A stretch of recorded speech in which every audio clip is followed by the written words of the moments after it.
All right, hi. Hi there. We're here to talk about the next one.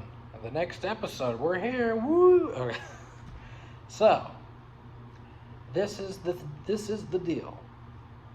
All right. We're going back to Barbarian because Barbarian is my favorite on there. All right, Barbarian, Totem Warrior, Bear. We get the the gnome. We're talking about the gnome. So whenever we get the gnome,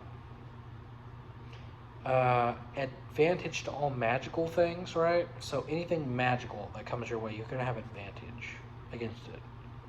This guy is meant to run on advantages. He is literally the guy that I like to think of as advantage seeker. So how do we apply this more? Well, this guy is also meant to be like, okay, paladin, barbarian paladin. Okay, that's pretty cool. Barbarian Paladin is pretty much where this person goes. He can sometimes dip into Fighter Champion. That's about it. All right, and that's Fighter Barbarian at this one. That would be like 4 Barbarian, 6 Paladin, 10, or you can even go 3 Barbarian and 6 Paladin and 11 Champion. And I think that's the best outcome, of course, for that whole piece. 11 fighter, because 3 attacks, gotta be honest, sweet deal, I like it. I think people know why I like that at this point. Yeah. See invisible creature? Yeah, oh yeah, very good. Magical eye is pretty cool, but still, that thing better. Now you have something else you can use outside of combat, in combat. Cool. All right.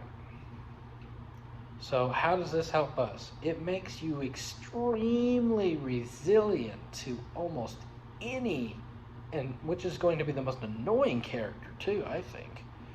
You can take damage. You come up, they can't hit you. You got something that can kind of switch off that, which is like the shield. Shield master, you take that. You just go over there and you can go like, okay, dexterity saving throw. Or like, oh yes, and you succeeded. What? You got advantage? Yes, you do. Because of the deep gnome. Or the gnome that you picked.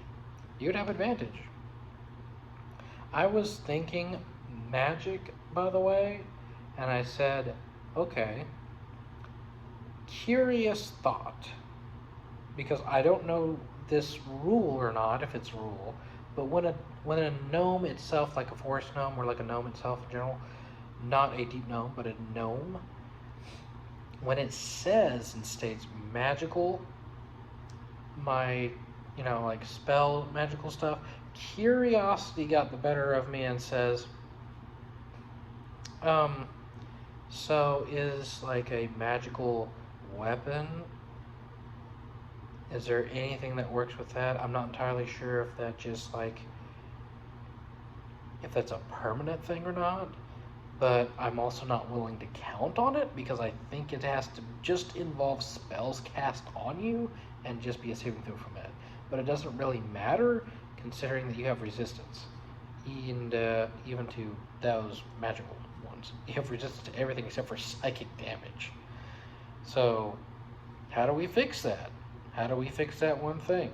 Well, we have 2 options. One, we can light them on fire with Strike of the Giants being a giant foundling, right? That's our other option of being an attacky tack. Or we can go and double down on all our defenses and make sure that that one last thing that could possibly prevent us from having the resistance that we need during our rage. Oh yeah. Gate Warden. You pick Gate Warden background. And whenever you do, it is the best. And you pick the one, of course, with psychic resistance, and I believe there were 2. And then you have every single resistance in the game. Every single one. You have resistance to every spell, that even if they do somehow attack you with a spell, which is extremely hard to do, or they somehow attack you, right? Which they are kind of meant to do, but you're whopping a lot of damage to them, and they will get advantage to you, because that's what reckless attack does. But you're also getting advantage with a reroll. Pretty cool. pretty cool stuff, if I gotta say. And then, of course, that thing popped up on my screen again and I had to close it out. So, that one, how do we, you also get a few other things too, at like third level with it, and it's just third level. I think you get to commune, you cast them as rituals. Here's the thing, you cast them as rituals. So, like, I believe it was commune with animals as like a small little spell you can do. It is pretty cool. So, what's something that we get to do? Ooh, oh my goodness. Ooh. As well as like strength advantage. You know, we get that with being in Barbarian.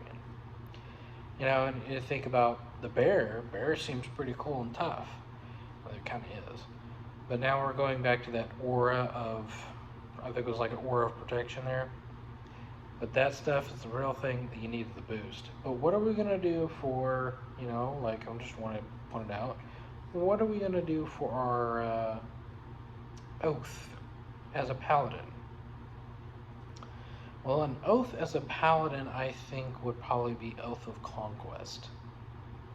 Probably Oath of Conquest sounds really good with this character.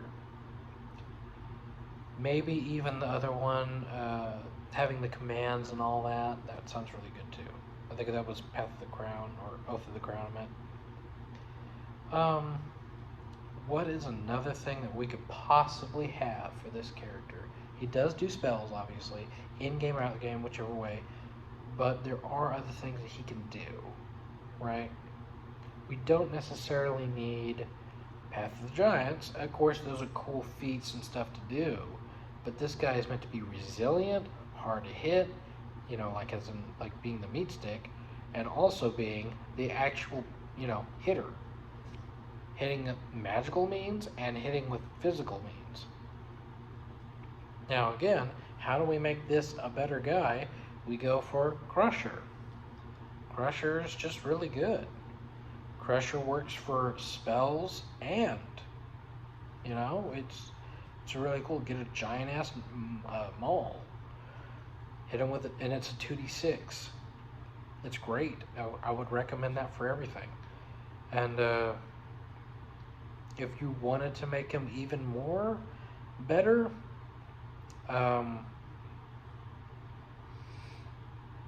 in some sense, you can have maybe cut like if you don't want both those things for your character over there with champion, you can actually cut champion completely and go for Eldritch Knight. If you get Eldritch Knight, then you get to keep your weapon. You know, you get these weapons and you're just like, oh, okay. So nobody else can disarm from you. So that's the other thing. You can kind of be like the construct in some way. You get these weapons, you can like, okay, boom, it's back in my hand. Bonus action. You did a ritual on them. They come back. Okay, pretty cool. And I think you're the only person that you can take it out of your own hands, because nobody else can take it or, you know, get anything out of there. By the way, you also leave some way for your spells in a later date for that. But you can actually take 3 into that and then pour it into something completely different. Like,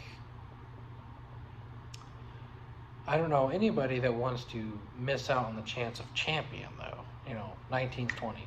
I'm not talking a bunch about Battlemaster, because there's technically a background that allows you to do what Battlemaster does, and that's why I'm not doing that. I wouldn't pick it if I had something that I could just substitute for it like that.